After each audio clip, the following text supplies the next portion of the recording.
My name is Amanda Jensen, and this is my presentation for my term paper titled A Yogurt Review with a Focus on the Effects of Added Probiotics.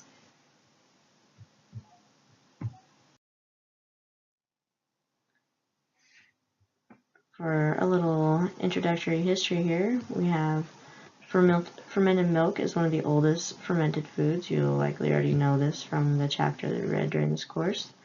It is also one of the oldest ways of preserving milk. People have been consuming fermented dairy products for thousands of years, and these yogurt-like products were easy to produce and had a longer shelf life. Milk for these yogurt-like products was often sourced from domesticated cow, camel, or goats, and would have fermented within hours from endogenous lactic acid bacteria. Some early science that is very important now is the first observation of bacteria by Antony van Leeuwenhoek in 1675. The observed presence of living organisms in sour milk by Swithybank and Newman in 1701 was also a very important step. Carl Wilhelm Scheele first studied lactic acid in 1780. And Louis Pasteur showed that bacteria are responsible for lactic acid fermentation in milk in 1857. All very important moves for the technology we possess today regarding yogurt production. Some of the market and consumer trends, got a pretty good range of dates here for you. In the 8th century, liquid type yogurt was introduced as sabuk yogurt in Turkey. Industrial production of yogurt incorporating microorganisms was started by Isaac Carasso in 1919. In the 1920s and 30s, yogurt was described as having a poor flavor and high acidity, and was only found in select grocery stores and health food stores by the 1960s. In the 1970s, though, the liquid type yogurt had gained widespread consumer acceptance. Today, yogurt accounts for more than half of the dairy products consumed in the United States, low-fat and non-fat being the most popular, and can now be found in plain with fruit on the bottom and blended, whipped, granola-topped, drinkable, frozen, and Greek with varying fat contents. Along with this newfound popularity, the production rates increased from 982.6 million pounds in 1990 to about 4,742.1 million pounds in 2015 in the United States. Alright, now we will move on to production. Here's the legal U.S. definition for yogurt. I will not read it all to you, but a few things to point out. Whole-fat yogurt, low-fat yogurt, and non-fat yogurt must contain at least 3.25% milk fat, between 0.5% and 2% milk fat, and less than 0.5% milk fat, respectively. And each of these must contain at least 8.25% milk solids, non-fat, before the addition of bulky flavors. They also must be made with Lactobacillus bulgaricus and Streptococcus thermophilus. This is required.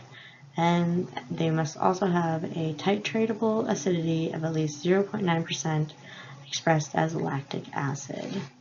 There's also information in there about various ingredients, but we will cover that later. So, manufacturing, this is a pretty basic rundown.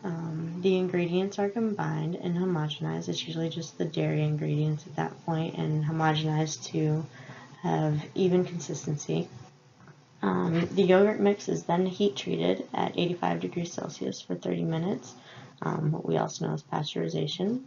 The pasteurized mix is then cooled 40 to 45 degrees Celsius, and then the inoculation occurs with the Lactobacillus bulgaricus and Streptococcus thermophilus.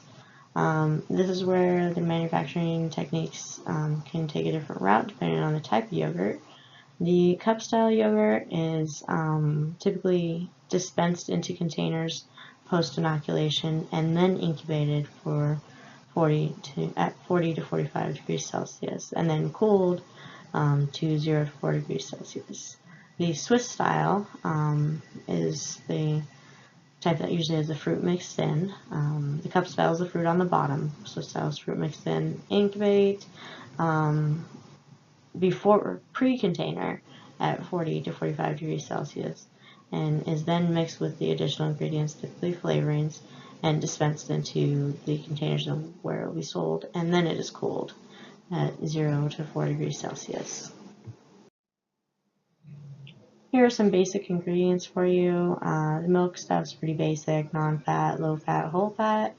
Good thing to notice here is that they must be of good quality, free from antibiotics and other inhibitory substances. This is to allow the growth of the cultures that are added. Other dairy products include milk solids, milk, buttermilk, and whey powders, milk protein concentrates, and condensed milk. The cultures we've already discussed, and we'll discuss further. Sweeteners, sucrose, and honey and high fructose corn syrup are often used. Some other high intensity, low carb sweeteners are also used nowadays, but sucrose is the most preferred by the consumer. Stabilizers typically used are starch gelatin and xanthan gum. These are to reduce the defect of syneresis, which will be discussed in a bit. Vitamins A and C and folic acid and calcium are also typically added. Okay, so here are some defects in contamination. Syneresis, formation of liquid or the whey on top of the product is the biggest problem, and it's actually a problem only because consumers don't prefer it. The fungal contamination is not as common, but those are some types of bacteria, or funguses that are often found. Yeast contamination, not as likely, but is considered a problem. It tends to shorten the shelf life of the product, but some yeasts are actually been found to benefit the growth of the traditional cultures. So now we discuss Greek yogurt. It's a fairly newcomer to the scene for yogurt. It's very popular. It's concentrated yogurt. The flavor is considered to be moderate sweet and aromatic. It has an extra thick appearance and texture. We do not in the U.S. have a standard legal definition yet for Greek yogurt. It is obtained by incorporating straining at the end of the manufacturing process.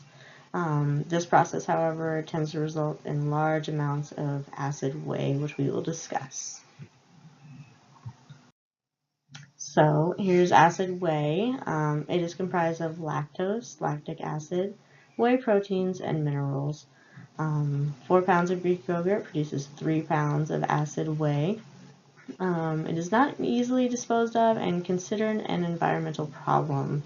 It has a high biological oxygen demand, and typical sewage treatment plants have difficulty dealing with the amounts that the manufacturers put out. Solutions for this acid whey have been found. They're typically added to silage for cattle feed. That's a very typical United States solution to the problem.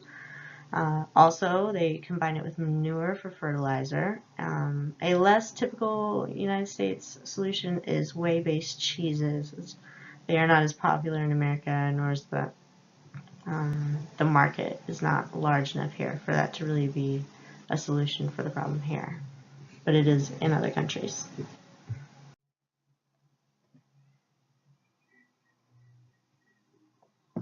Okay, now we have probiotics. Probiotics are very often included in yogurt nowadays as a health benefit. So here we'll start with a couple definitions of probiotics. First one, living microorganisms which upon ingestion in certain numbers exert health benefits beyond the inherent basic nutrition. They are also known as live microorganisms which when administered in adequate amounts confer a health benefit on the host. Most probiotics belong to a group of organisms known as lactic acid producing bacteria and are normally consumed in yogurt. Lactobacillus probiotics are generally regarded as safe or GRAS and are primarily isolated from traditional dairy products or the gastrointestinal tract of healthy individuals. So bifidobacterium is one of the very common probiotics that is included in yogurt. It is gram-positive, non-motile, non-spore-forming bacteria, anaerobic, temperature optimum of 37 to, guess I got the numbers there, 34 degrees Celsius, pH optimum of 6.5 to 7.0. It occurs naturally in the microflora of humans and animals in the gastrointestinal tract, and they do not typically serve a functional role in fermentation and are added to foods more for nutritional purposes.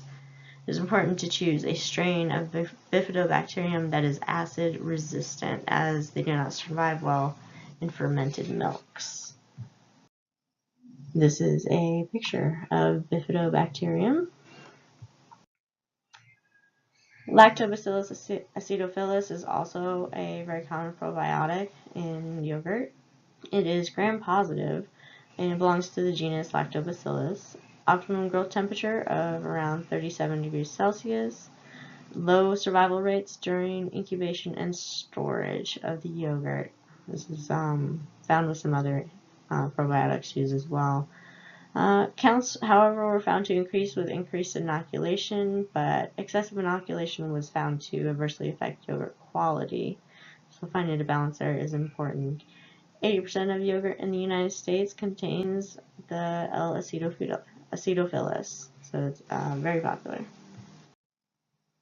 And this is Lactobacillus acidophilus. And the last one we will discuss is Lactobacillus casei. It belongs to the genus Lactobacillus as well. It's also gram-positive. It has a wide pH range and a wide temperature range. L. casei has been found to be a viable replacement for Lactobacillus delbrueckii and to produce a less acidic yogurt, which is actually more popular in the United States. L. casei is a common probiotic, is consumed worldwide as a probiotic supplement in yogurt. But excessive amounts have been found to produce an inferior yogurt as well. And this is a picture of it. This is just a short list of some of the probiotics and where they are sourced. And some common health benefits of yogurt and probiotics are that the yogurt is a good source of vitamins and minerals. They're good for delivery of probiotics to humans.